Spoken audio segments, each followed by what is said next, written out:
Moving to Spain or to Jávea with children can even be more of a challenge. In this episode, we will sit down with the headmasters of Xabia International College to answer all the questions you probably have.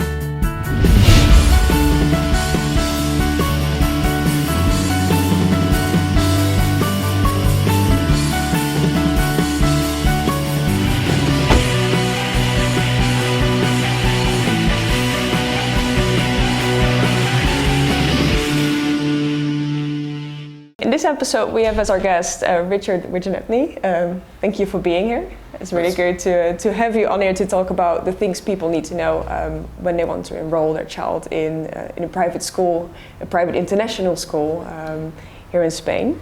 So you're the headmaster of Xabia International College. I am. Right? Yes, XIC College. Yeah, XIC, as everybody knows us. Yeah. Exactly. To start off, can you just tell a little bit about what you do on a daily basis and about your school as well? Absolutely. Well, thank you very much for having me. Love to help if we can. We are a British international school offering the British national curriculum to students of a variety of nationalities, probably about 25, 26, 27 different nationalities. As a school, the most important thing for us is that our students are happy. And I think, any parent has got to feel comfortable when they put their child into a school to know, one, they're going to be happy, number one, and two, that they're going to receive the education that's going to be able to take them to the next step.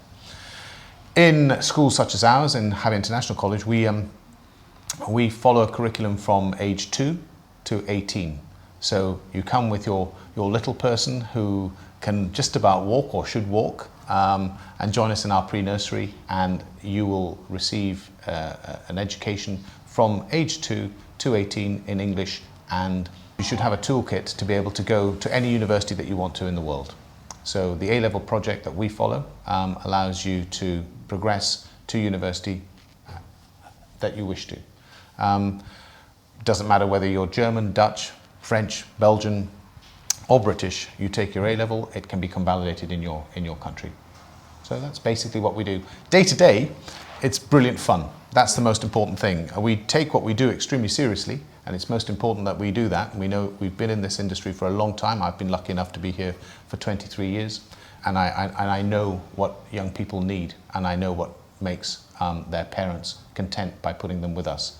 But the most important thing is that we have a good time, but we take what we do very, very seriously. I mean, Brexit has been a big topic as well. Like you said, you follow the British program. I would imagine that you used to have a lot of children from the UK. Did that change after Brexit? It has done a little bit. Yeah. It goes in different peaks and troughs. 20 years ago, the school that I was working in here, which is an international school, had over 70% British population. Mm-hmm. Now, the Xabia International College has 25% British population. It's about 30% Spanish, and the rest is a complete mix. And we're seeing a lot of Northern European families join us. They love what we do. They love the education system, and they like the idea that the ticket will bring them to the next level. But we have noticed that Brexit has had an impact. But we continue as normal. The really important factor here is to make sure that you have specialist teachers. That is the challenge. Get specialist teachers, make sure that the teachers are very happy in what they do, and thank goodness that they are, because if they are, they don't move. And if they don't move, they gather greater experience, because though we teach the British national curriculum, you have to be able to teach the British national curriculum to a high level to an international community. It is different, because naturally 75% of our population, or general population in international schools in this area, are not first language English speakers. So your teacher has got to have that element in their pocket to be able to teach an international student, which is slightly different to teaching, say, in the UK. Yeah. In our school, you're taught all of your subjects in English, apart from Spanish, which is obligatory, German and French. You can do Chinese as well. Okay. The difference is that you're able to practice those languages with the other pupils that are in the school. Coincidentally, my son has a Spanish examination today at 2 o'clock this afternoon. When I left the house this morning, I said to him, have you revised and prepared carefully? He said, absolutely, I just need to get into the zone. And I said, how will you get into the zone? He said, I will speak to my friend who is a Spaniard. So he will speak Spanish to the Spaniard. I know last year when he was doing his German examination, I asked exactly the same question. I said, you've got your oral examination this morning, how will you practice for it? Oh, well, I'll speak to my German friend in German. And it works like that. It's absolutely beautiful because an international environment provides you with the opportunity as a student to talk to a national whose first language is that you're going to be examined in. In the UK, it's not so easy to do that. You don't necessarily come across those international students, but also in a Spanish school, the curriculum doesn't necessarily lend itself to that. One thing you must understand is I celebrate all teaching. I really do. Wherever people teach, in whichever subject, whichever language that they teach in, whichever area they teach. But the choices have got to be made as to where that education will take you. As it so happens, XIC offers an international opportunity to the students. I have 2 boys of my own who grew up here, they were born here, and they're both at university in the UK. That's their choice, that's what they wanted to do. They could have gone to university in Spain, and they could very easily have, they considered going to university in Holland. But as it is, they're both of them back in the university in the UK. I think it's really good what you're saying. As myself, I mean, I'm from the Netherlands. I had quite some languages at school as well. Yes. But there is a difference in, just being taught a language by a teacher who studied that at university, or talking to people who are actually from that country of the language you're learning. It's just a completely different dimension to it, I would say. Totally. I mean, the whole colloquial terminology in a language isn't necessarily taught in a lesson. It's learned through, it's like driving, isn't it? Yeah, you can one-on-one just translate it and it means the same. It's totally. But you tend to learn a language once you started using it. Mm-hmm. You come out of the classroom and then you start using it. And I think that's absolutely brilliant for people, families coming into this part of Spain. When they start thinking about education, they should look at all of the schools, and they should consider their young person and see which is the perfect school for them. To me, what's quite key is class size. The smaller the class, the greater attention, and the less pressure on the teacher. Yeah. We make absolutely certain that we have small class sizes so that our children don't get lost. And those children who like to hide can't hide, so that they get the tuition, the support, and their development is far more rapid and more secure as a result. Just more the practical side of things. So imagine there's a family who's from a Northern European country, let's say, and they have children in the age of go to elementary school. They want to move here. Where should they start? Like, can they, go for like a conversation with you, or like a tryout day, or how does that work usually? Very simple, absolutely. There are various ways of getting in touch with the school. That having been done, I mean, they can do it through the website, they can call us, they can send us an email or whatever. Once they've contacted us, we encourage them to come in and have a conversation. They will always meet with the head teacher of whichever department, and then they'll have a tour of the school. And we recommend, we totally recommend that they have a taster time with us. Mm-hmm. Normally, what we do is many schools suggest you can come in for a taster day. A taster day is great, but it isn't enough, because you'll go there as a young girl or a young boy, aged 7 or 8, with your eyes wide open, really excited probably a little bit nervous to start with, but children are incredible, and inside of about 20 minutes they've soon made a friend, or we tend to put buddies with them anyway. So what will happen is they'll make a friend and they'll go home, and mum and dad will say, so how was it? And they say, I loved it, it was great, and I met Michael, or I met Jose, or I met Emilia. Fantastic. And that's it. Yeah.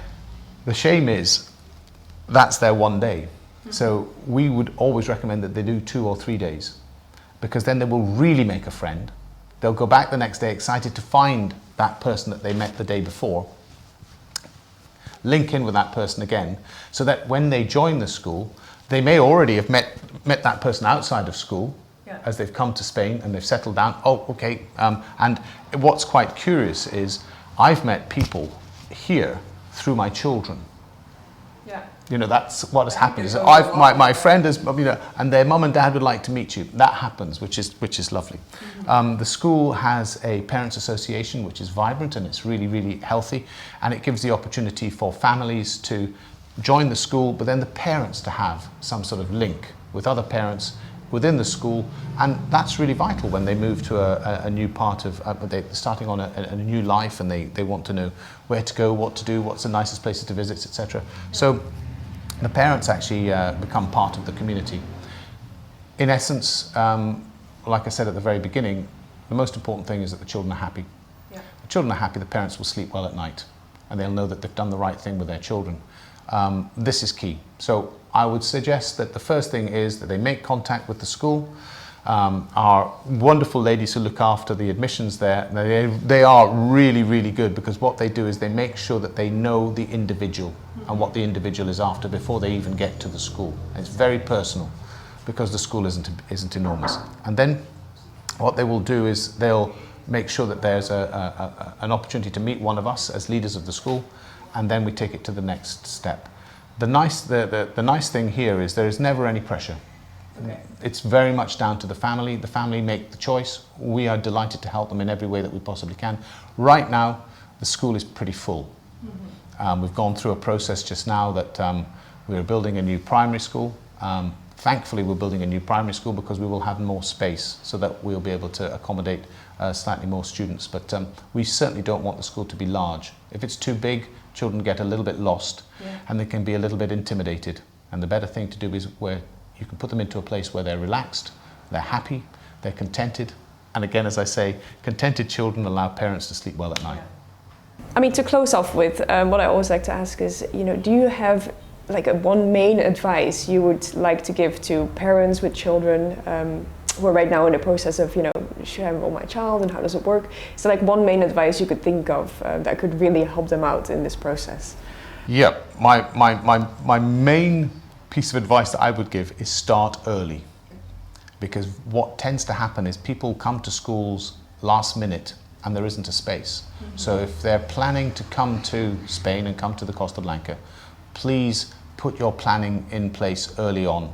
Learn about the school by talking to us in the school, and then making that visit so that you know and you're calm in the fact that your children are sorted and your children have a place to go to school in the school that they want them to go to.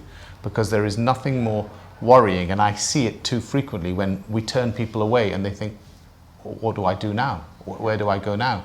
The most important people in their life isn't going to be settled. So my biggest piece of advice would be plan early, come soon, contact the school so that you can get the information that you need. What I can guarantee is we have a track record in the school to be able to show where the students have been able to go to after they've finished. And that's as important for an 8-year-old child as it is for a 15, 16-year-old child. They need to know what the progression is going to be like. The school is in very, very good hands, and we would hope that the parents who come to see us have all of the information before they have to make those vital decisions. So start early is my advice, because honestly, you wouldn't believe it. I'll tell you now that in our recruitment, we see the most groups of parents in September. That's when the year starts. That's unbelievable that you would think that people have not thought about their child's education until the start of the school year.